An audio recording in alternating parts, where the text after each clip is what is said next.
Dizem que em Uttar, que fica além do rio Sky, ninguém pode matar um gato. E posso facilmente aceitar isso quando admiro um deles ronronando junto ao fogo, pois o gato é enigmático e atento a coisas estranhas que o homem não pode enxergar. Ele é a alma do antigo Egito e receptáculo de histórias das cidades esquecidas em Meroe e Ophir. Ele é parente dos senhores da floresta e herdeiro dos segredos da antiga e sinistra África. A esfinge é sua prima e ele fala o idioma dela, mas ele é o mais antigo do que a esfinge e se lembra daquilo que ela já esqueceu. Em Uttar, antes que os aldeões proibissem para sempre a matança de gatos, vivia um velho camponês e sua esposa, e ambos se compraziam em capturar e matar os gatos de seus vizinhos. Não sei por que faziam isso, embora muitos odeiem a voz dos gatos à noite e não suportem vê-los correr furtivamente pelos pátios e jardins ao anoitecer. Mas não importa qual fosse o motivo, o velho homem e a velha mulher sentiam prazer em capturar com armadilhas e matar qualquer gato que se aproximasse de seu casebre. E pelos sons que se ouviam após escurecer, muitos aldeões imaginavam que a matança se dava de modo extraordinariamente peculiar. Mas os aldeões não discutiam essas coisas com o velho homem e sua mulher, devido à habitual expressão no rosto macilento de ambos, e porque o casebre deles era muito pequeno e muito obscuramente escondido sob imensos carvalhos no fundo de um pátio mal cuidado. Os donos dos gatos, na verdade, mais do que odiar essa gente estranha, temiam-na. E em vez de repudiar os dois como assassinos brutais, simplesmente cuidavam para que os queridos animais de estimação ou caçadores de camundongos não fossem perambular na direção do remoto casebre sob as árvores sombrias. Quando, por algum inevitável descuido, um gato sumia e se ouviam aqueles sons após o anoitecer, só restava ao dono impotente lamentar ou consolar-se agradecendo ao destino por não lhe ter feito um dos filhos desaparecer. Pois as pessoas de Uttar eram simplórias e não sabiam de onde os primeiros gatos tinham surgido. Um dia, uma caravana de estranhos viajantes do sul entrou nas estreitas ruas de paralelepípedos de Uttar. Os viajantes tinham a pele escura e eram diferentes do outro povo itinerante que passavam pelo vilarejo 2 vezes ao ano. No mercado, eles liam a sorte em troca de umas moedas de prata e compravam contas coloridas dos comerciantes. Ninguém sabia dizer de onde eles vinham, mas via-se que eram dados às estranhas rezas e suas carroças traziam nas laterais pinturas de figuras estranhas, com corpos humanos e cabeças de gatos, falcões, carneiros e leões. E o líder da caravana usava um adorno na cabeça, que tinha 2 chifres com um curioso disco no centro. Nessa estranha caravana havia um garotinho, sem pai nem mãe, que tinha apenas um pequeno gatinho preto para afagar. A peste não havia sido condescente e deixara-lhe apenas o bichano peludo para aplacar sua tristeza. Quando se é muito jovem, é fácil encontrar um bom consolo nas travessuras vivazes de um gatinho preto. Assim, o garotinho, a quem das pessoas de pele escura chamavam Menes, divertia-se mais do que chorava ao brincar com seu gracioso gatinho. Sentado nos degraus daquela carroça tão estranhamente pintada, na terceira manhã da estada dos viajantes em Uttar, Menes não conseguia encontrar seu gatinho, e, enquanto soluçava copiosamente no mercado, alguns aldeões contaram-lhe sobre o velho homem e sua mulher, e sobre os sons que se ouviam durante a noite. E quando ele ouviu essas histórias, seu choro deu lugar à reflexão, e em seguida à oração.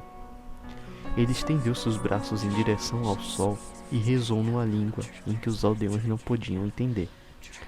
Embora os aldeões não tivessem esforçado realmente para entender, já que sua atenção estava mais voltada para o céu e o formato esquisito que as nuvens estavam adquirindo. Era bastante peculiar, mas à medida que o garotinho proferia sua súplica, parecia que lá em cima se formavam obscuras e nebulosas figuras exóticas, de criaturas híbridas coroadas por discos ladeados por chifres. A natureza está carregada desse tipo de ilusões e impressiona os mais sugestionáveis. Naquela noite, os viajantes deixaram Utah e nunca mais foram vistos, e os moradores ficaram alarmados quando notaram que em todo o vilarejo não havia mais nenhum gato. O gato de estimação de cada lar havia sumido. Gatos pequenos e grandes, cinza, pretos, malhados, amarelos e brancos. O velho Crane, o prefeito, jurava que a gente de pele escura havia levado os gatos, embora como vingança pela morte do bichano de Menes, amaldiçoou a caravana e o menino. Mas Nife, o esguio tabelião, afirmava que o velho camponês e sua mulher eram os suspeitos mais prováveis, pois sua aversão por gatos era cada vez mais notória e descarada. Ninguém ainda se atrevia a reclamar com o sinistro casal. Até o pequeno Atal, filho de estalajadeiro, jurava ter visto todos os gatos de Utah naquele execrável pátio sob as árvores, andando em pares lentas e solenemente em um círculo ao redor do casebre, como se estivessem executando algum rito bestial desconhecido. Os aldeões não sabiam o quanto deveriam acreditar no garoto, e, embora eles temessem que a dupla diabólica tivesse enfeitiçado os gatos para matá-los, eles preferiram não responder os dois até que os encontrassem longe daquele repulsivo pátio. Assim, Utah foi dormir reprimindo sua raiva, e quando as pessoas se levantaram ao amanhecer, eis que cada gato estava de volta ao seu coração de seu lar. Grandes e pequenos, pretos, cinza, molhados e amarelados, não faltava nenhum. Os gatos pareciam rechonchudos e lustrosos e transbordavam sonoramente de contentamento. Os moradores conversaram entre si, um tanto maravilhados com o ocorrido. O velho Crane novamente insistiu que era o povo de pele escura que os tinha levado, já que os gatos nunca voltavam vivos do casebre do velho homem e de sua mulher. Mas todos concordavam com uma coisa: que a recusa dos gatos em comer sua porção de carne ou beber de seus piris de leite era demasiadamente curiosa. E por 2 dias inteiros, os lustrosos e preguiçosos gatos de Utah não tocaram a comida, e apenas dormitavam perto do fogo ou ao sol. Passou uma semana inteira antes que os aldeões notassem que nenhuma luz aparecia depois do crepúsculo nas janelas do casebre sob as árvores. Então o esguio Nite notou que ninguém tinha visto o velho homem e sua mulher desde que os gatos haviam sumido. Passada mais uma semana, o prefeito decidiu superar seus temores e ir até a estranha e silenciosa habitação no cumprimento de seus deveres.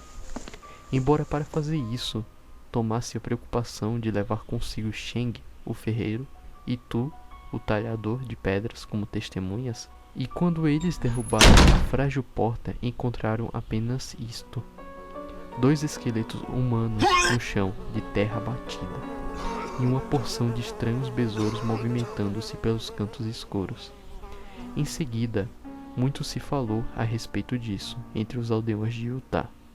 Zaf, o médico legista, debateu muito sobre o assunto com Nite, o esguio tabelião, e Crane e Shang e Tu foram ostensivamente questionados. Até mesmo o pequeno Atal, o filho do estalajadeiro, foi rigorosamente interrogado e recebeu um doce como recompensa.